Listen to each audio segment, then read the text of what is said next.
what your doctor isn't telling you about ankylosing spondylitis and the routes you can take to actually combat it. If you've been offered meds like Humira, then listen up. AS is driven by out of control inflammation, but the question that isn't asked is why is this happening and where is it coming from? It's likely coming from your gut. Your gut is home to 70% of your immune cells, and when there's dysfunction, dysbiosis, and it's just not working properly, like there's leaky gut here, this is what can lead to the ankylosing spondylitis pains and inflammation. This is the standard routes that doctors take. So it's diagnosis, then it's exercise and maximum dosage of NSAIDs. If that doesn't work, then they go to biologics. Here are all the different inflammatory factors that can take place within a joint.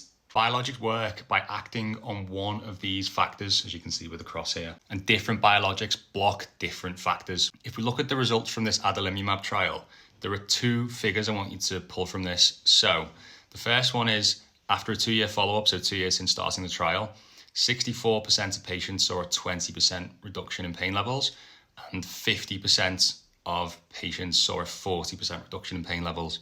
So that's great.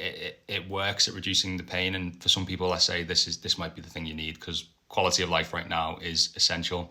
However, for me, and I don't know if there's other people out there like me, a flip of a coin, 50% chance that I have a 40% improvement isn't too enticing when you consider where you can be, which is can't move and in dire pain. 40% improvement, what's that? You can just about get off the couch. But again, for some people that's amazing, so I'm not playing that down at all. But for me, maybe not the odds I want to play with. Now, adalimumab works by blocking TNF-alpha, effectively disarming that part of the immune system.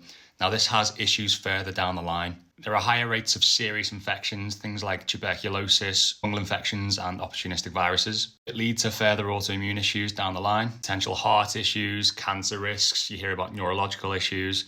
There's a lot of things that could come along with the inflammation reduction. I am not a doctor, so none of this is medical advice, of course. But just looking at it personally, the decisions I made to not take biologics were all based on these bits of info that you're perhaps not given. Instead, I went down the gut health route and the diet route to try and get on top of my AS. And why I can speak so passionately about this is because I basically reduced all symptoms to zero, all negative symptoms to zero, as well as all other health issues I was having that I didn't realize were related to the same thing.